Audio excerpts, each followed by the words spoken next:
नमस्कार जी दोस्तों, कैसे हैं आप लोग। मैं रविकांत त्रिपाठी का फिर आपके सामने हूं और आज का मेरा प्रसंग है गंगा अवतरण। जी हां, कक्षा 12 से जो भी विद्यार्थी पढ़ रहे हैं उनके लिए ये काव्यांजलि यानी जो काव्यखंड है उसका पाठ संख्या 2 है। जगन्नाथ दास रत्नाकर जी के द्वारा लिखा हुआ यह गंगा अवतरण का प्रसंग आज हम सभी को पढ़ना है। इसके अलावा मित्रों मैं बता दूं कि हमारे चैनल पे काव्य खंड का और संस्कृत खंड का संपूर्ण वीडियो उपलब्ध है। अगर कुछ एक आध वीडियो जो नहीं उपलब्ध होंगे वो भी इस वजह से क्योंकि पिछले वर्ष सन 2020-21 का जो परीक्षा हुई ना उसमें 30% जो सिलेबस कम हो गया था, उस सिलेबस को मैंने पिछले वर्ष नहीं बनाया था। शायद इसी वजह से वो वीडियो नहीं मिल रहे होंगे, तो उनको भी मैं बैक टू बैक करके बना दे रहा हूं। बट सामान्य हिंदी के लिए जितने भी बच्चे पढ़ते हैं सबके लिए कंप्लीट वीडियो उपलब्ध है। साहित्यिक हिंदी वाले बच्चों के लिए भी संस्कृत खंड पूरा मैंने कर दिया है और काव्य खंड भी जल्दी से जल्दी मैं आपके सामने इसी चैनल पे उपलब्ध करा दूंगा। तो दोस्तों, कक्षा 12 की जो लोग भी हिंदी पढ़ना चाहते हैं, उत्तर प्रदेश माध्यमिक शिक्षा परिषद यानी यूपी बोर्ड वाले, उनके लिए सबसे अच्छे कंटेंट हमारे चैनल पे उपलब्ध है। मित्रों, इस बात का दावा मैं स्वयं करता हूं, इसलिए मैं आप सभी से रिक्वेस्ट भी करता हूं कि प्लीज जो लोग भी हमारे चैनल पे नए हैं इस चैनल को सब्सक्राइब कर लेंगे। अगर आपको वीडियो अच्छा लगता है तो इसे लाइक करेंगे, और यदि आपको पसंद आता है और आपको ऐसा लगता है कि इस वीडियो को शेयर करने से दूसरे बच्चों का भी फायदा हो सकता है तो प्लीज अपने फ्रेंड्स के साथ इसे शेयर भी करेंगे। तो आइए मित्रों, मैं रविकांत त्रिपाठी जनपद देवरिया उत्तर प्रदेश से आप सभी के एक मेंटर के रूप में, एक टीचर के रूप में, एक बड़े भाई, अंकल, फैमिली मेंबर के रूप में आपके साथ हूं। और आज हम लोग शुरू करेंगे जगन्नाथ दास जी रत्नाकर के द्वारा लिखा हुआ गंगा अवतरण का प्रसंग। लिखने के पहले एक छोटी सी रिक्वेस्ट और मैं करूंगा कि प्लीज किताब अपने साथ लेके बैठिएगा। इवन अब कि मेरे वीडियो पे कंटेंट आपके साथ साथ चलेगा, फिर भी यदि किताब आपके साथ रहेगी तो मुझे लगता है कि यह आपके लिए ज्यादा बेनिफिशियल हो सकेगा। कारण यह है कि आप पेंसिल अपने साथ रखेंगे और जब भी किताब में कोई भी वर्ड आपको टफ मिलेगा तो आप उसको वहीं पे लिख सकेंगे। मित्रों, मेरे पास भी किताब है। जी हां, मेरे पास किताब है। मैं किताब देख करके ही पढ़ रहा हूं। मैं साइड बुक गाइड बुक पे कभी भी भरोसा नहीं करता, मैं टेक्स्ट बुक पे भरोसा करता हूं। मेरे सामने भी टेक्स्ट बुक खुली हुई है राजीव प्रकाशन की, इसलिए आप लोग भी टेक्स्ट बुक अपने साथ जरूर रखिएगा। बिना किसी भूमिका के, बिना कोई टाइम इन्वेस्ट किए आइए हम सीधे शुरू करते हैं अपने टॉपिक को। गंगा अवतरण, सबसे पहले जान लें रोला छंद की ये रचना है। जी हां, आप लोग हाई स्कूल में रहेंगे तो आप लोगों ने पढ़ा होगा दोहा, सोरठा, रोला। रोला छंद की ये रचना है। आपके सामने लक्षणा नामक जो भाषा की अभिव्यक्ति होती है, लक्षणा अभिव्यक्ति में लिखी गई ये रचना है। वीर रस की ओजपूर्ण रचना। जी हां, ये काव्य सौंदर्य के प्रमुख तत्व हैं जिनको आप नोट कर लें, ये काम देगा। रोला छंद है, अभिव्यक्ति की भाषा जो है वो लक्षणा है, और सबसे बड़ी चीज वीर रस की ये रचना गंगा अवतरण आपके सामने। पहला छंद इसका कहते हैं हमारे रत्नाकर जी। निकसि कमंडल तय उमंड नभ मंडल खंडति धाई धार अपार वेग सो वायु विहंडति भयो घोर अतिशोर धमक सो त्रिभुवन तरजे महामेघ मिली मनहु एक संग सब गरजे। कहते हैं रत्नाकर जी कि जब गंगा चली, मैं थोड़ा सा इसके पीछे लेके चला जाऊं, गंगा चली क्यों।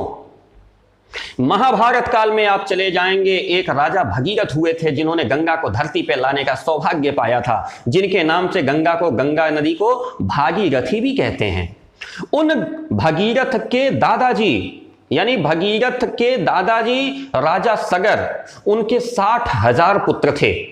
जी हां, 60,000 पुत्र थे जो कि अश्वमेध यज्ञ का घोड़ा लेकर के पीछे पीछे चल रहे थे। बीच में कुछ अराजक तत्वों ने उस अश्वमेध यज्ञ के घोड़े को ले जाकर के महर्षि कपिल के आश्रम में बांध दिया। महर्षि कपिल उदासीन व्यक्ति, तपस्वी व्यक्ति, उनके आश्रम में घोड़ा बंध गया, अराजक तत्वों ने ले जाके बांध दिया। जब राजा सगर के पुत्र वहां पहुंचे, उन्होंने महर्षि से पूछा कि महर्षि ये घोड़ा आपने बांधा है। कहा बांधा तो नहीं है। कहा ये आपके आश्रम में बंधा है घोड़ा। कहा बंधा तो है, बताओ क्या करें। कहा जिसने इस घोड़े को बांधा उसे मेरे साथ युद्ध करना पड़ेगा। कपिल मुनि ने बार बार यह बताया कि मैं उदासीन हूं, मैं व्रतधारी हूं, मैं आपसे युद्ध क्यों करूंगा, यह किसी की शरारत है, कृपया आप लोग आगे बढ़ें। लेकिन अहंकार के वशीभूत होकर उनको इस बात का अहंकार था कि धरती पे एक छत्रराज तो सिर्फ मेरा है। यह अहंकार भारी पड़ा और उन्होंने महर्षि को युद्ध के लिए ललकारा। महर्षि ने अपने तप बल से क्या किया? 60,000 पुत्रों को भस्म कर दिया, राख बन गए सबके सब, पूरा का पूरा भस्म करके समाप्त कर दिया। यह बात राजा सगर को पहुंची कि भाई आपके तो 60,000 पुत्र मार दिए गए। एक और पुत्र था उनका सगर का, अंशुमान, जो उस समय वहां पे उपस्थित नहीं था, सौभाग्य से बच गया। अंशुमान ने बड़े प्रयास किए कि किसी तरह से गंगा को स्वर्ग से धरती पर लाया जाए, ताकि हमारे जो पुरखे हैं, जो हमारे भाईगण हैं, जो उनको किसी तरह से तृप्ति मिले। नहीं ला पाए, सारा प्रयास निष्फल हो गया। अंशुमान के पुत्र हुए भगीरथ, जिन्होंने घोर तपस्या की। तपस्या करके विष्णु तक पहुंचे, विष्णु जी ने उनको शंकर जी तक पहुंचाया, शंकर जी ने उनको ब्रह्मा जी तक पहुंचाया, और यह पता चला कि ब्रह्मा जी के कमंडल में गंगा जी का निवास है। यदि उसमें से एक धारा आप छोड़ दें तो हमारे ये जो पितर है ना, इनका जो है तर्पण हो जाएगा, इनको उत्तम गति मिल जाएगी। ब्रह्मा जी ने कहा मैं गंगा की धारा छोड़ तो दूं, लेकिन गंगा की धारा का वेग इतना होगा कि शायद पृथ्वी संभाल नहीं पाएगी, सब कुछ सर्वनाश हो जाएगा। भगीरथ पुनः चिंतित हुए, पुनः शंकर जी के पास भेजे गए। शंकर जी ने कहा कि ठीक है, आप वहां से गंगा की धारा मांगिए, मैं अपनी जटाओं में उसको स्थान दे दूंगा और हम लोग उसको नियंत्रित करके धरती पर भेजेंगे। कालांतर में यही हुआ, भगीरथ ने घोर तपस्या की, ब्रह्मा जी ने अपने कमंडल से गंगा जी की एक धारा निकाल के दी, वह गंगा की धारा आकर के शिव जी की जटा में समा गई। अब यह जो बीच का प्रसंग है, ब्रह्मा जी के कमंडल से चलना और शिव के जटा में समाना, इस पूरे प्रसंग को रत्नाकर जी ने यहां आपके सामने रखा। यह जो छंद आपके सामने, इस छंद की मैं व्याख्या करता हूं। कहा निकसी कमंडल ते उमंडी नभमंडल खंडति, यानी कमंडल से निकल करके पूरे उमंग में गंगा चली है। कैसे? नभ मंडल को खंडित करते हुए, यानी गंगा का शोर, गंगा का प्रभाव ऐसा है कि जैसा लग रहा है कि पूरा का पूरा नभ मंडल खंड खंड हो जाएगा। यानी गंगा का उत्साह इतना ज्यादा है, कमंडल से निकल करके पूरे उत्साह से नभ मंडल को तोड़ते खंगालते हुए गंगा नीचे की तरफ चलती हैं। कैसे? धाई धार अपार वेग। धार कैसी है? अपार वेग की है, मतलब संपूर्ण क्षमता के साथ, पूरे वेग के साथ गंगा दौड़ पड़ती है। धाई दौड़ पड़ती हैं। कैसे? वायु विहंडति, हवा भी इधर उधर भागने लगती है गंगा से डर करके। विहंडति, भागती है इधर उधर, यानी हवा को भी विचलित कर देते हुए गंगा कमंडल से निकल करके दौड़ पड़ती है धरती की तरफ। कह रहे हैं भयो घोर अति शब्द धमकसो त्रिभुवन तर्जे। इतना तेज आवाज हुई। शब्द मतलब क्या होता है? शब्द मतलब सार्थक वर्णों का समूह। हमारे यहां साहित्य में शब्द का मतलब होता है आवाज। भयो घोर अति शब्द, इतना घोर शब्द हुआ, इतना कठिन शब्द हुआ, मतलब इतनी तेज आवाज हुई, तीनों लोक हिल गए। और ऐसा लगा, मनहु शब्द आया है, उत्प्रेक्षा अलंकार देखेंगे, सीधा प्रभाव यहां उत्प्रेक्षा अलंकार का है काव्य सौंदर्य में। कहा मानो ऐसा लग रहा है, मनहु महामेघ, माने जो सबसे बड़े वाले बादल हैं वो सब मिल करके एक साथ गरजने लगे हों। यानी अगर आसमान में बारिश के मौसम में एक बादल गरजे तो पूरा हिल जाता है धरती। पता चला कि ऐसा लग रहा कि महामेघ, जो धरती के सबसे बड़े वाले बादल है ना, वो सारे के सारे बादल एक साथ मिल करके गरज पड़े हों। इतनी तेज घोर आवाज के साथ गंगा स्वर्ग से, कमंडल से निकल करके धरती की तरफ चलती है। आइए दूसरे छंद पे चलते हैं। कहते हैं रत्नाकर जी छंद में, निज दरेर सोपौन पटल फारति फहरावती, सुरपुर के अति सघन घोर घन घसी घहरावती, चली धार धुधकारी धरा दिशि काटति कावा, सगर सुतन के पाप ताप पर बोलती धावा। कहा रत्नाकर ने आगे कि गंगा कैसे चली? निज दरेर सोपौन पटल फारति फहरावती, दरदराते हुए, यानी एकदम जैसे होता ना कि कोई भीड़ लगी हो, बहुत लंबी 2-2, 3-3 लाइनें लगी, तो उसमें बीच में आदमी क्या आता है, घुस करके तब पूरा ऐसे ऐंठ करके उसी में बीच में दरदते हुए निकल जाता है। करें अपने शक्ति से पवन के पटल को, यानी हवा का जो पर्दा था, यानी हवा का जो दबाव था, उसको अपने दरेर करके, यानी अपनी शक्ति से उसको फाड़ते हुए और लहराते हुए आगे की तरफ बढ़ती हैं। यानी हवा का जो दबाव है, उस दबाव को बीच से काटते हुए बीच में ऐसे घुस करके निकल पड़ती हैं। और सुरपुर के अति सघन घोर घन घसी घहरावती, और सुरपुर के यानी स्वर्ग लोक के, देवताओं के लोक के जो घन थे, यानी जो बादल थे ना, उनको घसी घहरावती, रगड़ करके तोड़ देती हैं।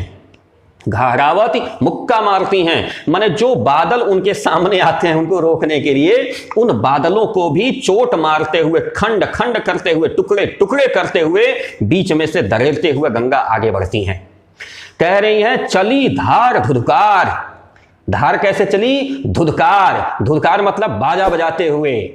धुधुका कहते हैं ना, जब शादी विवाह में आप लोग देखेंगे एक छोटी सी ऐसे लंबी सी होती है दुंदुभी, उसको बजाते हैं सब, वो न बजे तो शुभ नहीं माना जाता, उसको बोलते हैं धुधुकी। हमारे गांव का शब्द है, उससे उठाया है इन्होंने, ये दुंदुभी शब्द से बिगड़ के बना है। कहा चली धार धुधुकार, माने पूरी तरह से शब्द करते हुए, जैसे लगता था कि ना पूरा बाजा बजाते हुए युद्ध के लिए। चली धार धुधुकार, कैसे? धरा दिशि काटति कावा, पूरे धरती का चक्कर काटते हुए। काटति कावा, कावा मतलब चक्कर, यानी पूरा चक्कर काटते हुए, यह देखते हुए कि कहां हमारे उतरने लायक बढ़िया स्थान है।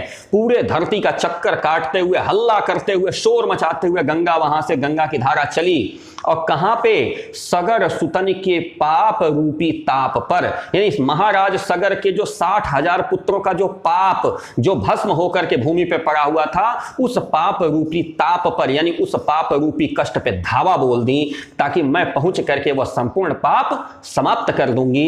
यानी उस पाप पर धावा बोलते हुए गंगा स्वर्ग से चल पड़ती हैं।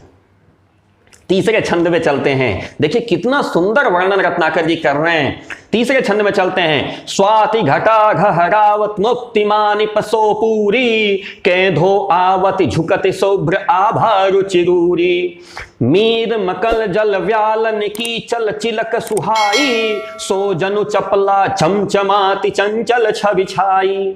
गंगा चलती है तो गंगा की आभा देखिए कितनी सुंदर है। स्वाति घटा घहराते मुक्ति पानी पसो पूरी, ऐसे चल रही गंगा, एकदम श्वेत साफ धवल गंगा है, जैसे लगता है कि मोतियों की माला के पूर्ण हैं, यानी मोतियों की माला रूपी चल रही हैं। और जैसे स्वाति का जो स्वाति नक्षत्र में जो घटा बरसती है, जितना शुभ्र और स्वच्छ पानी होता है, स्वाति नक्षत्र का पानी सबसे शुभ्र और सबसे सुंदर माना जाता है। कह रहे स्वाति की घटा रूपी सुंदर साफ एकदम धवल गंगा, ऐसा लगता है कि मोतियों की माला के रूप में चल पड़ी हैं। मोतियों की माला की तरह पूर्ण होकर गंगा स्वाति नक्षत्र के घटा की तरह चल पड़ी हैं।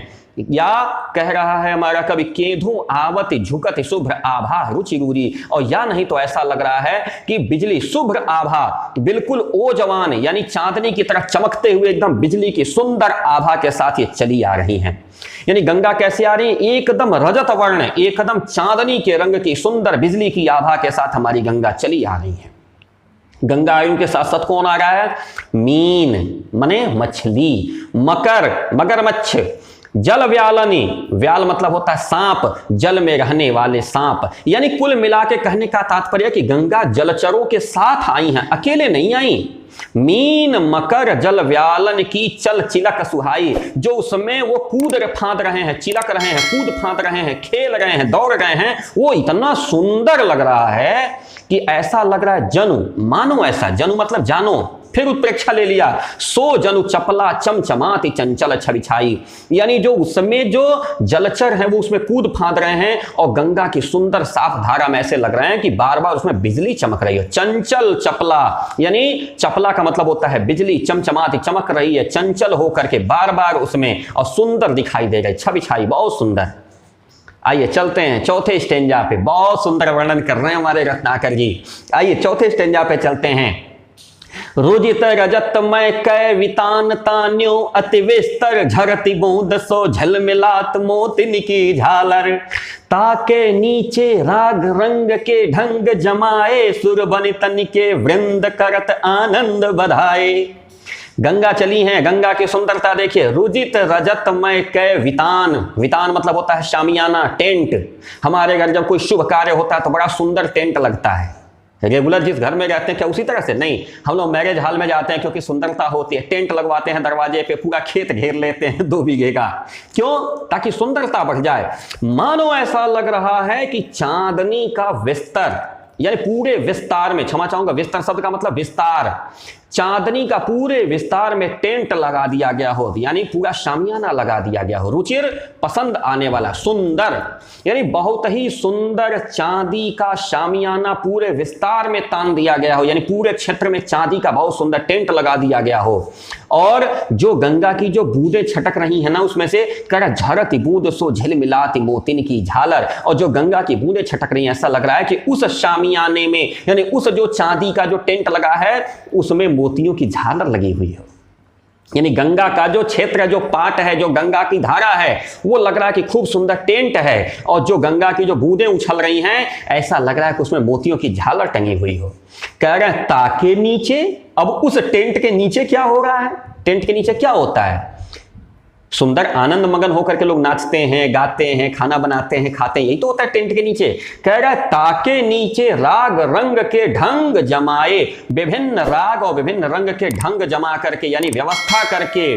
कौन? सूर बनितनी, देवताओं की स्त्रियां। वनिता मतलब होता है स्त्री, वनिता शब्द पाएंगे स्त्री। सूर बनितन के वृंद, उनका जो संगठन है, जो उनका समूह है, करत आनंद बधाए, मानो ऐसा लग रहा है कि बैठ करके वो ढोलक बजा करके महिलाएं गीत गा रही हैं। हमारे जब शुभ आयोजन होता है तो क्या करती हैं हमारी माताएं बहनें? एक समूह में बैठ करके गीत गाती हैं। पंचलाइट कहानी में भी देखे होंगे आप, गुलरी काकी जो है सबको जुटा करके गोसाई का गीत गाने लगी।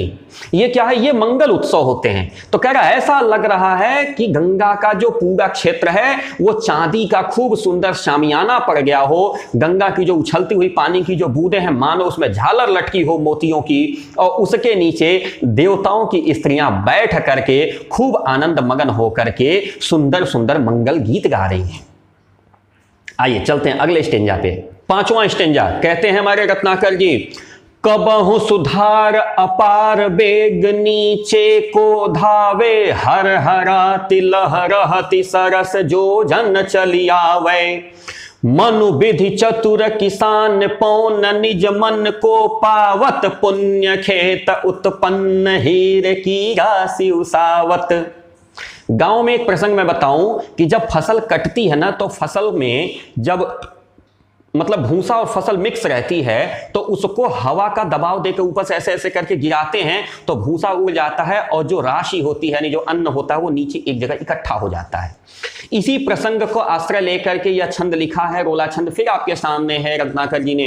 इन्होंने समझाया कि कभी ऐसा लग रहा है कि हर हराते हुए यानी प्रसन्न होकर के शोर करते हुए, भाई जल का आवाज कैसा होगा? भाई ऐसा लगता है ना कि हर हराते हुए, कल कल करते हुए। तो कह रहा है कबहु सुधार अपार वेग नीचे को धावे, मतलब वो गंगा सीधा नीचे की तरफ चलती है, माने ब्रह्मा जी के कमंडल स्वर्ग से निकले सीधा नीचे की तरफ अपार वेग से फुल स्पीड में दौड़ते हुए निकलती हैं। हर हराती लहराती सहस जो जन चली आवे, लहराते हुए, हर हराते हुए यानी पूरे तरह से प्रसन्न हो करके 100 योजन से भी अधिक दूरी वो तय कर लेती हैं। हर हराते लहराते, लहराते हुए आनंद मगन होकर के, हर हराते हुए शोर करते हुए, सहस योजन 100 योजन से भी अधिक की दूरी क्या करती हैं? वो चली आवे, तैर करके मतलब तुरंत दौड़ करके पूर्ण कर लेती हैं। आगे कहती हैं मानो ऐसा लग रहा है, मनु फिर आया उत्प्रेक्षा, मानो कैसा लग रहा है कि कोई चतुर किसान, मनु विधि चतुर किसान, विधि कौन? ब्रह्मा, विधि मतलब ब्रह्मा। ब्रह्मा क्या है? एक चतुर किसान अपने मन रूपी पसंद की पौन यानी हवा पा गया, यानी जैसी हवा उसको चाहिए थी अपने राशि को उसाने के लिए, वह प्राकृतिक रूप से अपने मन पसंद की हवा पा गया। यानी ब्रह्मा रूपी किसान, विधि अर्थ आया है ब्रह्मा के लिए, ब्रह्मा रूपी किसान अपने मन पसंद हवा पा करके हीरे की राशि उसा रहा है, यानी हीरों की फसल को उन गंदगी रूपी बूंदों से अलग कर रहा है। जी हां, यानी इस संसार में जो व्याप्त बुराइयां हैं, जो पाप है, जो दोष हैं, छल है, कपट है, दंभ है, इसकी जो गंदगी है, इसी को तो गंगा काटती है ना। गंगा कौन सा पाप काटती है? शरीर का मैल थोड़े ना धोती है, मैल तो नल का पानी भी धो देता है, लेकिन मन के अंदर जो मैल है वह धोने के लिए गंगा है। तो वही कह रहा है कवि कि जो हमारे मन की गंदगी है, मानो ऐसा लग रहा है कि ब्रह्मा अपने मन पसंद हवा पा गए हैं, एक चतुर किसान की तरह यह हीरों की राशि को उसा करके ये जो अच्छी चीजें उसको अलग और खराब चीजों को अलग कर रहे हैं। आइए चलते हैं छठे स्टेंजा पे आगे। एहि विधि धावति धसति धरति धरकति सुख देनी, मनहु संवारति शुभपुर की सुगम निसेनी। विपुल बेग बल विक्रम के ओजनि उमगाई, हर हराति हर साति शंभु सन्मुख जब आई। गंगा कहां पहुंची? शिव के सम्मुख आ गई। शिव के सम्मुख जब पहुंच गई तो क्या हुआ? कर एहि विधि धावती, इसी प्रकार से दौड़ते हुए, जो उपाय मैंने अभी ऊपर बताया, जो पहले की स्टेंजा मैंने बताया कि किस तरीके से इहि विधि, उसी तरीके से धावती, धसती, ढरकती, सुख देनी, सुख देने वाली। यानी ढरकना का मतलब होता है कि तैरते रहना, धीरे धीरे आगे बढ़ते रहना। धंसना का मतलब होता है कहीं रुकना, कहीं चलना। यानी पूरे ओजपूर्ण व्यवहार में, पूरे शक्ति के साथ, पूरी वीरता के साथ। भाई कहीं पहाड़ रोक रहे होंगे, कहीं कोई मैदानी इलाका रोक रहा होगा, ऐसी व्यवस्थाएं तो रास्ते में फंसी होंगी ना। कहा यही विधि इसी तरीके से धंसती धरक धरकती, माने रुकते हुए, चलते हुए, सबको सुख देने वाली गंगा इसी प्रकार चली। मानो ऐसा लग रहा है, काहे लिए चली? मानो, मनहु शब्द आया, फिर उत्प्रेक्षा लेंगे। मानो ऐसा लग रहा है, संवारति शुभपुर की सुगम निसेनी, यानी स्वर्ग लोक की जो आभा है ना, उसको यहां पर भी संवार देना चाहती हैं। मानो ऐसा लग रहा है कि स्वर्ग में उन्होंने जो खूबसूरती देखी थी, स्वर्ग में उन्होंने जो आनंद देखा था, मानो वह सारा का सारा आनंद यहां भी वह संवार देना चाहती हैं। यानी इस धरती पर स्वर्ग को उतार देना चाहती हैं, ऐसा सोच करके यह गंगा चली है। आगे लाइन में कहते हैं, विपुल बेल बल विक्रम के ओजन उमगाई। विपुल बल, इतना बल है जिसकी तुलना नहीं की जा सकती। विपुल बेग, बहुत स्पीड में है। बल विक्रम, पूरा ताकत, पूरे विक्रम के साथ, माने पूरे ओज के साथ, उमगाई, उमग करके, हर हराति हर्षाति, खुश होकर के शोर मचाते हुए गंगा कहां पहुंची? शंभु सन्मुख जब आई, माने जब शिव जी के सन्मुख आ गई, तब गंगा का क्या हुआ? तब गंगा ने अपना स्पीड कम कर लिया। हर हराति हर्षाति, अभी तक जब पहुंचे तो यही विधि, यही तरीका, जिस वीरता के साथ स्वर्ग से चली थी, उसी वीरता के साथ जब सन्मुख आई किसके? शंभु के, तब क्या हुआ? अगले स्टेंजा में देखते हैं। अगले स्टेंजा में फिर रत्नाकर जी कहते हैं, भई थकित छवि चकित हेरि हर रूप मनोहर, वै आनहि के प्राण रहे तन धरे धरोहर। भयो कोप को लोप, भयो कोप को लोप चोप ओरे उमगाई, चित चिकनाई चढ़ी कढ़ी सब रोस रुखाई। गंगा का सारा वेग, सारा उत्साह अब यहां पे आकर के क्या हुआ? नॉर्मल हो गया, धीमा हो गया। कहते हैं हमारे कवि, भाई थकित, शिथिल हो गई, धीमी हो गई। थक जाना मतलब शिथिल हो जाना, धीमी हो गई। और केवल धीमी क्यों हुई? छवि चकित, चकित होकर के, आश्चर्यचकित होकर के। किसकी छवि? हेरी, देख करके। हर रूप, शंकर का रूप, मनोहर, मनोहारी। हर कहते हैं शंकर को, हरि कहते हैं विष्णु को। दो शब्द हैं, हरि, छोटी ई जब लग जाएगी रॉ पे, हरि, विष्णु, हर मतलब शंकर। कहा हर रूप मनोहर, शंकर जी का सुंदर मनोहारी रूप देख करके गंगा प्रभावित हो गई, आश्चर्यचकित होकर के अपना सारा बल विक्रम भूल गई, शांत हो गई और अपने मन में सोचने लगी। क्या सोची? होए आनहि के प्राण रहे तन धरे धरोहर। ये इन्हीं की वजह से, आन मतलब सामने वाला, इन्हीं के लिए यह प्राण धरोहर के रूप में रखा हुआ था। आज मैं आपको समर्पित करती हूं। हे शिव, यह जो मेरे शरीर में प्राण है, यानी जो मेरे अंदर शक्ति है, यह शक्ति आपकी धरोहर है। आज यह शक्ति आपको समर्पित है, यह धरोहर आपको देने के लिए। मानो ऐसा लग रहा है कि गंगा शिथिल हो गई। भाइयों, कोप को लोप, जो उनका कोप था, पहाड़ों को तोड़ते हुए, एकदम पवन को फाड़ते हुए जो गंगा चल रही थी, इस कोप का, इस क्रोध का, जो गंगा के मन में जो क्रोध था कि सामने कुछ भी आगे उसको तोड़ करके आगे बढ़ेंगे, उसका लोप हो गया, समाप्त हो गया। और क्या हुआ? चोप औरे उमगाई, मन में कोई दूसरी ही बात उमगाई, मतलब मन में एक प्रेम उभर आया। चोप का मतलब दूसरी बात, यानी कोप का लोप हुआ। जो गंगा के मन में जो क्रोध था, जो तोड़ते फोड़ते आगे बढ़ रही थी, उस कोप का लोप हो गया और मन में क्या हो गया? प्रेम उत्पन्न हो गया। दूसरी ही बात उमग आई, दूसरी बात बढ़ गई। क्या? चित चिकनाई चढ़ी, शरीर पे चिकनाई चढ़ गई। चिकनाई चढ़ गई मतलब शरीर कोमल हो गया, मुलायम हो गया, प्रेम की चिकनाई ऊपर चढ़ गई। कहीं सब रोष रुसाई, जितना रोष और जितना रूखापन था ना वो सब समाप्त हो गया। जितना रोष और जितना रूखापन था सब समाप्त हो गया, क्योंकि उतना रोष और उतना रूखापन होता तो गंगा जीवन दायिनी हो पाती क्या? बताइए भाई, कहिए आप लोग, क्या गंगा जीवन दायिनी हो पाती? अगर गंगा की धारा उतनी ही तेज होती जैसा हमारा कवि बता रहा है, तो क्या यह संसार ऐसे ही गंगा को माता मानता? तब तो गंगा विनाश का कारक बन जाती। लेकिन नहीं, गंगा को मां बनना था, हमारे और आपके लिए जीवन दायिनी बनना था। इसलिए गंगा ने अपने वेग को शिथिल किया और स्वयं को क्या किया? शिव को समर्पित कर दिया। संपूर्ण जो क्रोध था अपने मन का उसको समाप्त करके प्रेम के वशीभूत होकर के स्वयं को समर्पित कर दिया शिव को। और अंतिम स्टेंजा आगे कहता है, जो सबसे सार तत्व है इस कविता का, कृपा निधान सुजान शंभु हिय की गति जानी, दियो शीस पर ठाम बाम करके सन्मानी, सकुचति ऐचति अंग गंग सुख संग लजानी, जटा जूट हिमकूट सघन बन सिमिट सयानी।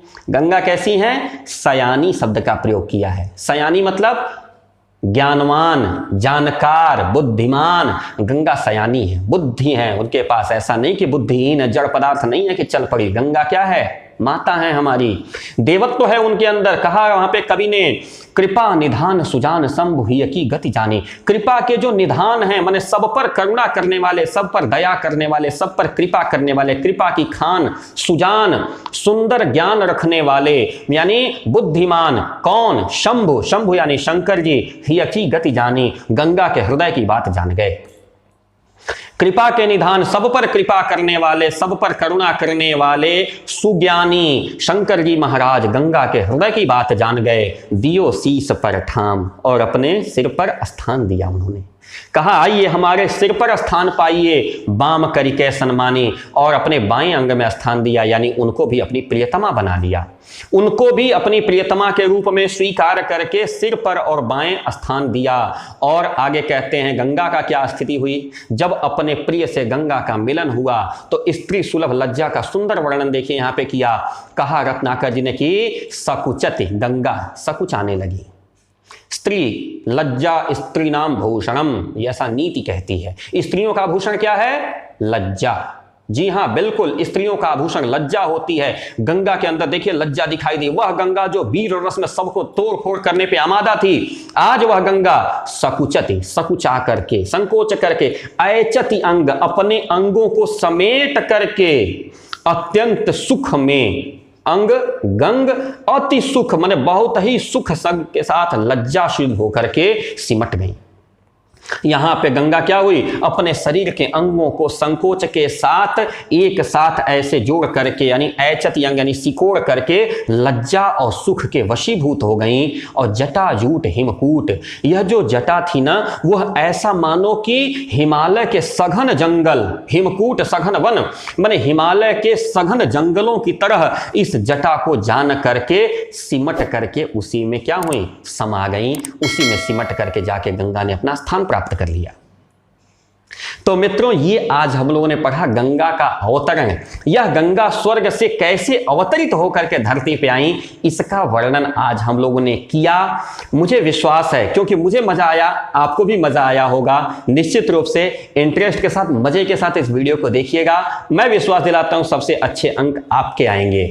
तो मित्रों, चलिए तैयारी करते हैं अगले वीडियो की। अगर कोई समस्या आए तो प्लीज आप हमको कमेंट बॉक्स में दे सकते हैं। जी हाँ, कहीं तक कोई दिक्कत हो आप हमको कमेंट बॉक्स में दीजिए, व्हाट्सएप करिए, हम उसको सॉल्व करने का प्रयास करते हैं। ठीक है, चलते चलते रिक्वेस्ट वही है कि प्लीज अगर अभी तक आपने मेरे चैनल को सब्सक्राइब नहीं किया, प्लीज सब्सक्राइब कर लीजिए। वीडियो को अच्छा लगा लाइक कर लीजिए और अपने फ्रेंड्स का शेयर करना प्लीज मत भूलिएगा। दोस्तों, जल्दी ही मिलते हैं अगले वीडियो के साथ। तब तक आप लोग भी चलिए तैयारी करिए, मैं भी तैयारी करता हूं। नमस्कार, सत श्री अकाल, जय हिंद।